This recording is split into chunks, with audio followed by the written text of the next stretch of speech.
Dalam Bapa dan Putra dan Roh Kudus. Amin. Allah Bapa di surga, hari ini kami bersyukur bahwa Engkau memberikan kami Santo Antonius dari Padua, seorang imam dan pujangga gereja. Dia yang Kau pilih menjadi orang pewarta kabar gembira yang penuh iman, penuh kekuatan, penuh daya pada zamannya. Sehingga banyak orang kembali kepada gereja, percaya kepada Kristus. Bantu kami ya Bapa, lewat orang kudus ini kami semakin menyelami, menghargai, tapi juga mewartakan kabar gembira, menjadi saksi kehidupan Kristus dalam diri kami dan bagi orang lain. Demi Kristus Tuhan dan pengantara kami. Amin. Para saudaraku yang terkasih dalam Kristus, setelah bacaan pertama hari ini, Elia memilih Elisa. Seperti yang Tuhan minta dalam penampakan pengalaman di Gunung Horeb, di Gunung Sinai. Elia mengkader Elisa sebagai penerusnya. Sangat menarik bahwa ada nabi yang bisa mengkader ya, orang-orang yang melanjutkan tugasnya. Dan menarik ternyata bahwa di tempat lain nanti kita akan mendengarkan bahwa ketika Nabi Elia, coba satu-satunya nabi yang naik ke surga, yang naik sekali lagi, yang naik ke surga dengan kereta berapi. Ya.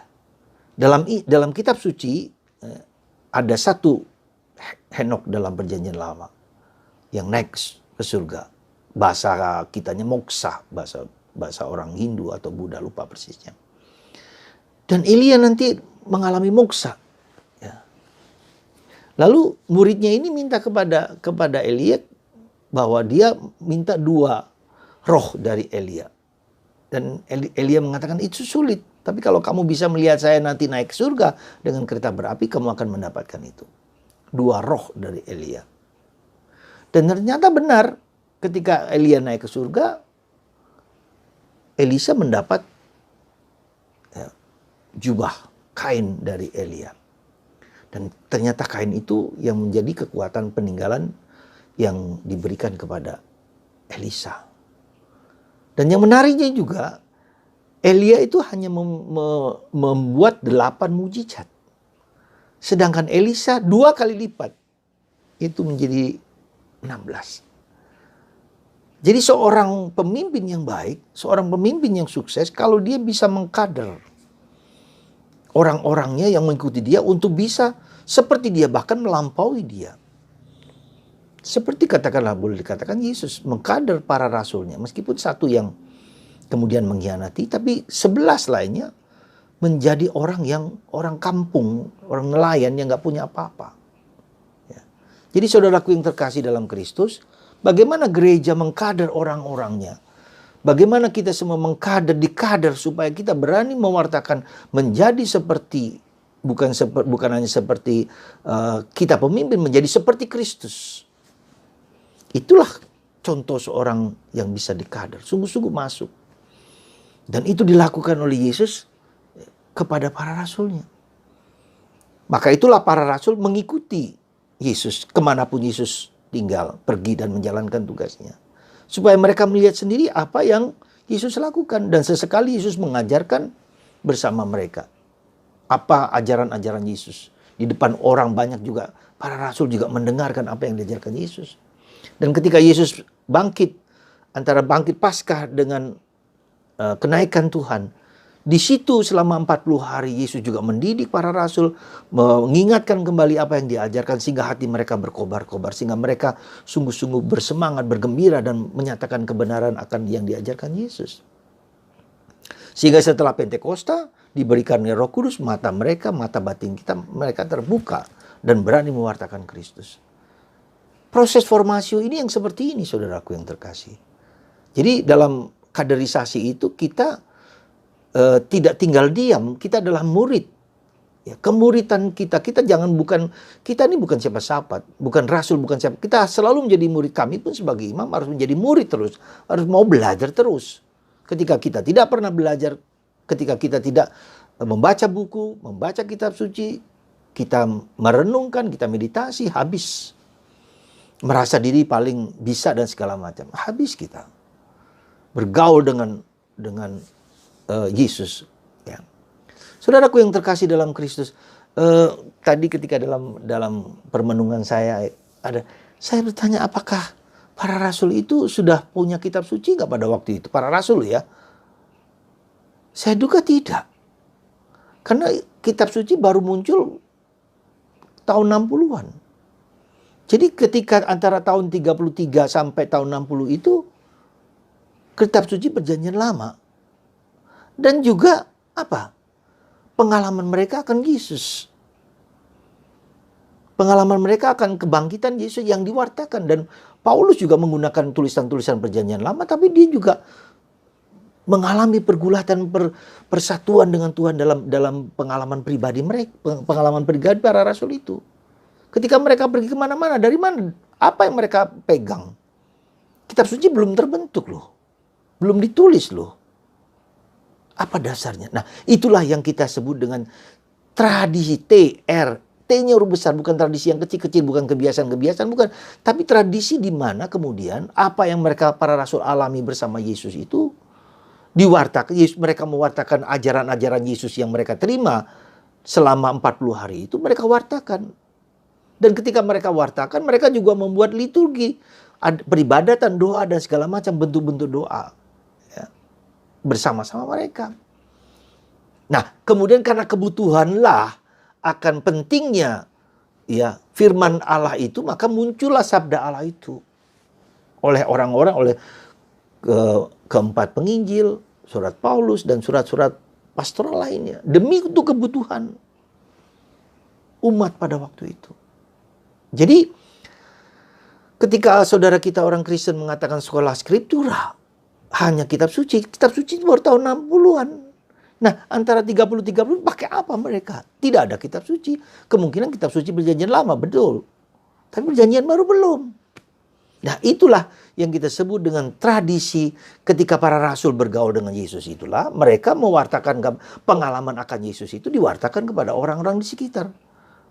Nangkap gitu. Maka tradisi huruf T huruf besar inilah yang menjadi kekuatan gereja kita, gereja Katolik yang diteruskan sampai sekarang. Jadi bukan hanya lewat kitab suci, benar kita mengenal Yesus kitab suci, tapi pengalaman para rasul inilah yang kemudian tokoh-tokoh gereja awali, bapak patristik, bapak-bapak gereja yang kita dengarkan pengalaman mereka dalam kebersatuan dengan Tuhan.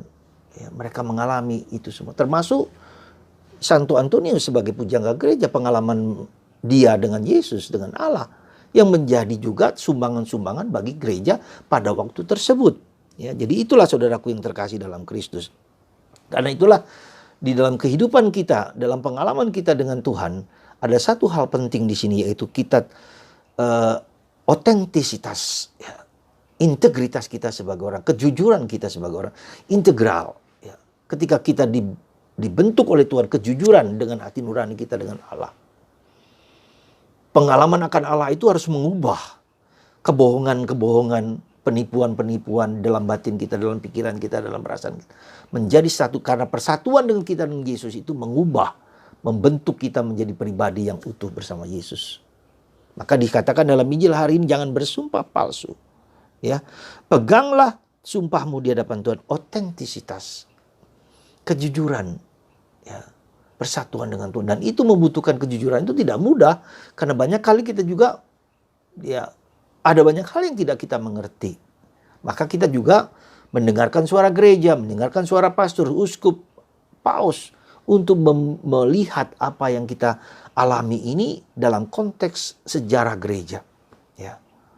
Maka saya juga sangat sedih dalam tanda petik ketika beberapa orang fanatik yang menganggap paus kita sudah melenceng dengan segala macam hal tersebut, ya, dengan berbagai macam hal lewat penampakan Bunda Maria, etc., dengan membenarkan diri, penampakan Fatima dan seterusnya, lalu mengecam paus supaya turun dan segala macam.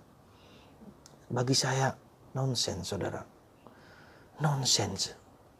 Ketika ada perpecahan seperti ini, iblis sedang bergerak. Kita harus bersatu. Seandainya kelemahan apapun di dalam paus kita, kita doakan. Tidak dengan mengecam, tidak dengan menjelek-jelekan, tidak mengatakan Konsili Vatikan kedua sebagai suatu yang karya setan. Aduh, menyedihkan saudara. Ya, menyedihkan. Tidak demikian. Tidak boleh demikian. Ya, karena ya hierarki gereja ini berasal dari Petrus dan seterusnya, Paus dan seterusnya dan seterusnya. Maka coba perhatikan pembaharu-pembaharu gereja seperti Santo Fransiskus Assisi. Dia dipakai Tuhan, baharuilah gerejaku. Dia kira pada waktu itu karena gereja kapel kecil yang dia temukan itu udah hampir runtuh, maka dia perbaiki. Tapi kemudian dia mengatakan bukan itu. Gerejaku adalah seluruh gereja. Maka Paus kita ini memakai nama Fransiskus untuk membaharui gereja. Untuk tinggal dalam kemiskinan. Berbagilah orang miskin. Beliau tidak tinggal di istana Vatikan, tapi tinggal di rumah Santa Marta. Tempat bersama para uskup, para kardinal, pejabat-pejabat gereja bersama dia tinggal dalam kemiskinannya. Ya. Saudara, percayalah dalam gereja. Pembaharuan itu ketika kita sendiri tidak mengecam diri kita sendiri, tidak menghujat, tidak marah, tidak kecewa. Karena iblis juga sedang bekerja untuk kita untuk memecah belah para pemimpin bangsa dan negara. Ya, di dalam gereja juga. Ketika kita terjadi segitu bisa menjadikan skisma, dan itu terjadi ketika Luther memisahkan diri dari gereja. Kembali saudara, Anda bisa tidak cocok, Anda bisa tidak pas dengan apa yang dilakukan gereja. Percayalah, gereja menjalankan itu karena demi kesatuan kita semua. Mari kita berdoa untuk gereja lewat Santo Antonius dari Padua ini, supaya kita membaharui hidup gereja dengan membaharui diri kita sendiri. Siapakah aku ini? Siapakah orang-orang yang kita ikuti seolah-olah itu benar semua? Siapa? Tidak. Tidak lain, tidak bukan. Kalau kita mengklaim seolah-olah Bunda Maria mengatakan begitu, dari mana? Dasarnya apa? Ya, tidak bisa. Bunda Maria itu adalah di dalam gereja, untuk gereja, bersama gereja. Ketika gereja memutuskan sesuatu, Bunda Maria taat. Ya, sebagai contoh bisa saja orang dulu menganggap komuni harus dengan mulut. Ketika orang tidak menyambut dengan komuni dengan mulut, dengan tangan, sudah mendesakralisasi tubuh Kristus. Jangan begitu saudara. Ketika dengan tangan kita menerima dengan hormat, kita tidak seolah-olah kasar itu atau mendesakralisasi ketika kita dengan hormat. Bunda Maria pasti setuju dengan segala sesuatu seperti itu. Jangan mengira hanya dengan lidah, dengan kita seolah-olah menganggap bahwa Bunda Maria tidak menyetujui. Itu kan pikiran-pikiran kita sendiri.